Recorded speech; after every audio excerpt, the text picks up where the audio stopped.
students, today we are going to learn about future tense.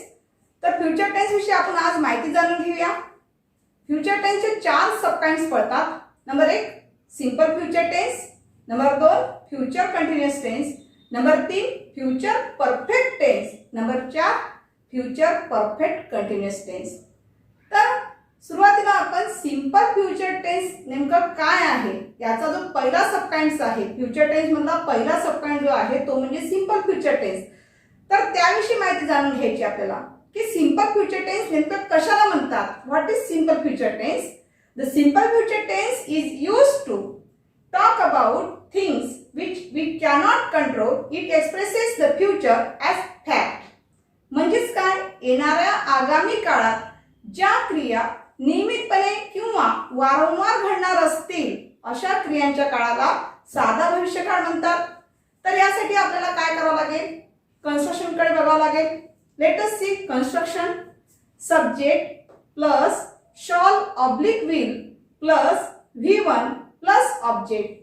बघा विद्यार्थी मित्रांनो, यावेळेस आपल्याला जे फ्युचर टू बी फॉर्म असतात ते कोणती वापरायचे आहे, शॉल आणि विल वापरायचे आहे. नेमका आता आपण शॉल कधी वापरणार आणि विल कधी वापरणार याकडे लक्ष टाकूया. तर शॉल कधी वापरायचा, जनरली जर सब्जेक्ट आय आणि वी आला असेल तर अशा वेळेस आपण जनरली काय करत असतो, शॉल वापरत असतो. आणि एक्सेप्ट आय अँड वी या दोघांना सोडून जर दुसरा सब्जेक्ट आला असेल जसं की he, she, it, they, you, singular and plural, या समोर नेहमी आपण विल घेत असतो. पण काही अशा गोष्टी असतात, जनरली तुम्ही पुस्तकामध्ये काही वाक्य अशी बघितलेली असतात की फर्स्ट पर्सन समोर सुद्धा तुम्हाला शॉलच्या ऐवजी विल वापरलेला दिसतो.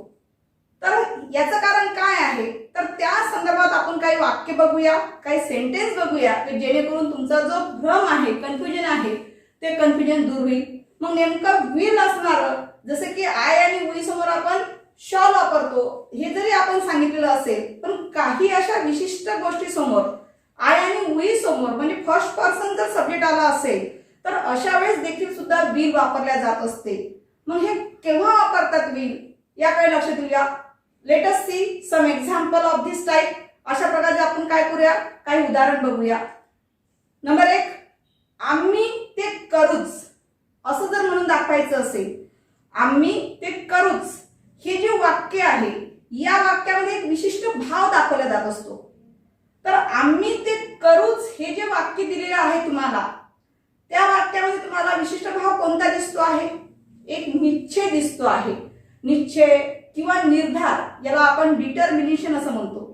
तर अशा प्रकारची जर वाक्य आली असेल तर अशा वेळेला त्या वाक्यामध्ये फर्स्ट पर्सन समोर आपल्याला विलचा वापर करायचा असतो. म्हणजेच काय आहे, जर एखादी गोष्ट आपण निश्चयाने करायची असेल किंवा निर्धाराने करायची असेल तर अशा वेळेला त्या ठिकाणी फर्स्ट पर्सन समोर सुद्धा विल वापरता येते.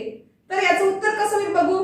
वी विल डू इट म्हणजेच काय, आम्ही ते करूच म्हणजे हा जो निश्चय दाखवलेला वाक्यामध्ये तो निश्चय या ठिकाणी विल या सहाय्यकारी क्रियापदामुळे काय होत आहे, तुम्हाला भाव व्यक्त केला जात आहे.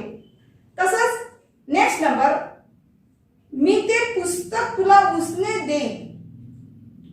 एक्झाम्पल कसं दिलं आहे, मी ते पुस्तक तुला उसने देईन म्हणजेच काय, या वाक्यामध्ये जो सब्जेक्ट दिसतोय तो मी दिसतो आहे. म्हणजे या ठिकाणी मी उत्तरामध्ये काय घेणार, आय घेणार. मग आय समोर जनरली आपण काय घेणार, शॉल. पण इथे आपल्याला शॉल न घेता आपल्याला विल घ्यायची आहे.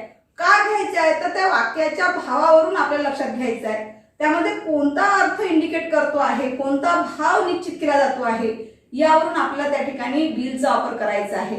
तर या वाक्यामध्ये तुम्हाला काय दिसून येत आहे, तर या वाक्यामध्ये काहीतरी तुम्हाला उसने देण्याची तयारी दर्शवायची असेल किंवा खुशी दर्शवायची असेल तर यासाठी सुद्धा फर्स्ट पर्सन समोर विलचा वापर केला जात असतो. म्हणजेच या ठिकाणी सेंटेन्स काय दिसते तुम्हाला, मी ते पुस्तक तुला उसने देईन म्हणजे तुमच्या मनाची काय झालेली आहे, ती तयारी झालेली आहे. बरोबर आहे, म्हणजेच तुमची एक खुशी झालेली आहे की मी तुला ते पुस्तक उसने देईन. तर अशा प्रकारचं वाक्य ज्यावेळेस आपल्याला बोलायचं असेल कुणाशी कन्व्हर्सेशन करायचं असेल तर अशा वेळेस तुम्ही शॉल न वापरता त्या ठिकाणी फर्स्ट पर्सन समोर काय वापरायचं आहे, विल वापरायचं आहे.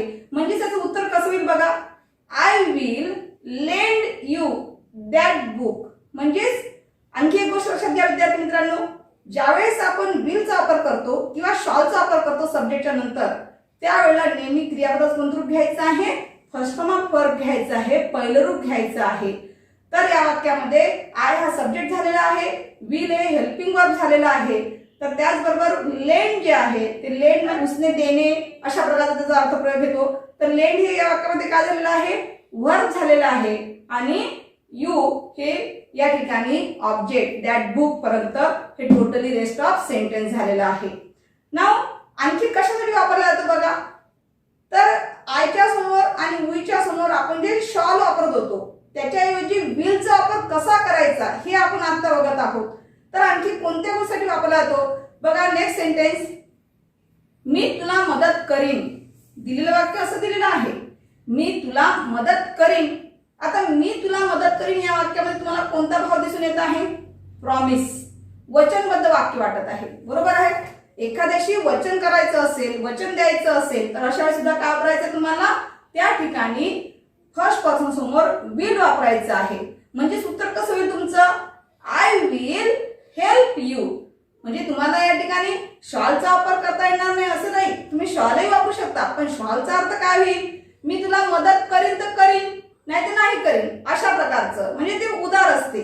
पण इथे आपण ज्यावेळेस फर्स्ट पर्सन समोर विल वापरतो त्यावेळेला ते निश्चित एक प्रकारचं वचन आपण केलेलं असते.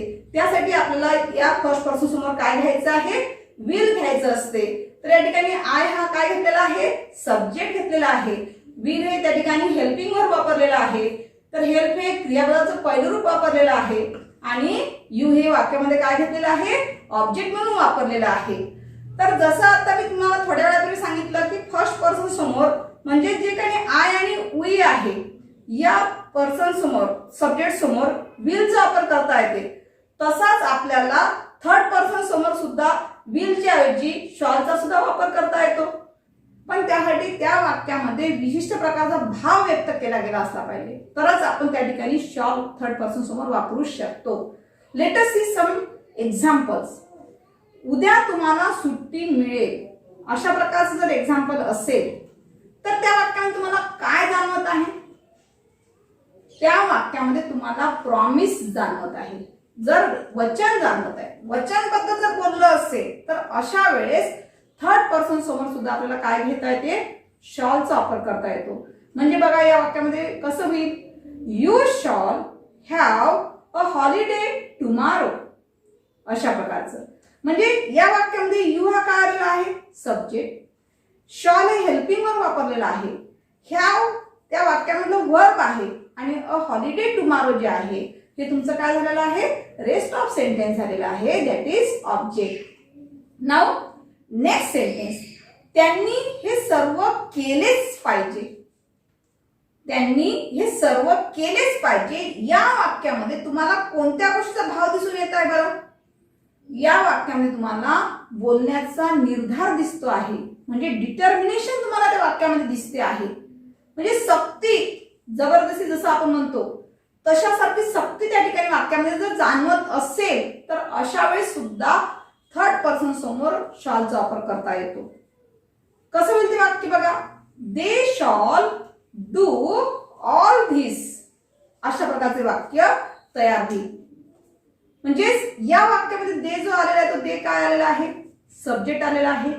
शॉल हे काय आलेलं आहे, तर शॉल हे हेल्पिंग वर्ब म्हणून वापरलेलं आहे. आणि डू हे जे आहे हे डू हे काय आहे, मेन वर्ब आहे. आणि ऑल दिस जे आहे ते ऑल दिस या ठिकाणी वाक्यामध्ये काय दिसते आहे, ऑब्जेक्ट दिसते आहे. तर अशा प्रकारे विद्यार्थी मित्रांनो तुम्हाला शॉल आणि विल नेमकं कोणत्या वेळेस कोणतं वापरायचं आहे हे तुम्हाला जाणून घेतलेलं आहे. म्हणजे याविषयी तुम्ही माहिती बघितलेली आहे. पण जनरली काय होते की आपण वापरात येणारे जे वाक्य असतात त्या वाक्याविषयी आपण थोडीशी माहिती जाणून घेऊया. बघा, लेट अस सम एक्झाम्पल. मी गोष्ट ऐकेन. म्हणजे हे जनरल वाक्य आहे. मी गोष्ट ऐकेन हे जनरल वाक्य आहे. यावेळेस आपल्याला कुठलं वचन दिलेलं नाहीये किंवा कुठली तयारी दाखवलेली नाहीये किंवा कुठलं काही आपण बोलण्याचा निर्धार केलेला नाहीये. तर अशा जनरल वाक्य जर असेल तर अशा वेळेस कसं वापरायचं, नेहमीप्रमाणे आय आणि वी जर सब्जेक्ट आला असेल तर त्यासमोर शॉल वापरा आणि आय आणि वी सोडून दुसरा कोणताही सब्जेक्ट येत असेल तर त्यासमोर तुम्हाला काय वापरायचं आहे, विल वापरायचं आहे.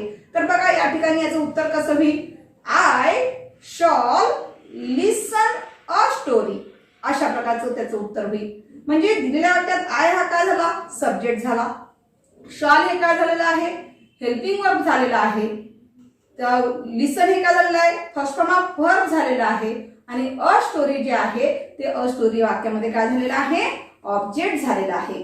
नंबर नेक्स्ट, ते खेळणे मोडेल असं दिलेलं वाक्य आहे. याचं आपल्याला सिंपल फ्युचर मध्ये वाक्य तयार करायचं असेल तर कसं होईल, it will break a toy. म्हणजेच इट जे आहे ते इट काय झालं वाक्यामध्ये, सब्जेक्ट झालेला आहे, विल हे काय झालेलं आहे, फ्युचर टेन्स मधलंच हेल्पिंग वर्ब जे आहे ते विल म्हणून वापरलेलं आहे आणि ब्रेक हे क्रियापदाचं पहिलं रूप वापरलेलं आहे आणि अ टॉय जे आहे ते अ टॉय हे काय आहे, वाक्यामध्ये ऑब्जेक्ट म्हणून वापरलेलं आहे. नाउ नंबर नेक्स्ट, सचिन चेंडू फेकणार. म्हणजेच कसं होईल, सचिन हा जो आहे हा एक काय आहे, सब्जेक्ट आहे, नाउन आहे. ॲज इट इज जशा तसं सब्जेक्ट ठिकाणी सब्जेक्ट घ्या. Sachin will throw a ball. म्हणजे या वाक्यामध्ये सचिन हा काय झालेला आहे, सब्जेक्ट झालेला आहे, विल हे काय झालेलं आहे, हेल्पिंग वर्ब झालेला आहे, थ्रो हे काय आहे तर वर्ब झालेला आहे आणि अ बॉल हे जे आहे काय झालेलं वाक्यामध्ये ऑब्जेक्ट झालेला आहे. नाउ नंबर नेक्स्ट सेंटेन्स, तू डॉक्टर होशील असं जर म्हणायचं असेल तर कसं बोलणार तुम्ही, बघा, you will be a doctor. म्हणजे निश्चित सांगितलं आहे का, नाही, म्हणून या ठिकाणी आपण विल आणि शॉलचा वापर केलेला आहे. जर निश्चित आपल्याला करायची गोष्ट असेल तर अशा वेळेस आपण फर्स्ट पर्सन समोर विल आणि थर्ड पर्सन समोर शॉलचा वापर बघितलेला होता. तर आपल्याला जर एखादी गोष्ट निश्चित दिलेली नसेल तर अशा वेळेस तुम्ही फक्त काय वापरायचा विद्यार्थी मित्रांनो, शॉल आणि विलचा वापर करायचा असतो. तर अशा प्रकारे आपण आज सिंपल फ्युचर टेन्स कसा वापरायचा आणि शॉल आणि विलचा वापर कशा प्रकारे करायचा याविषयी माहिती जाणून घेतली आहे.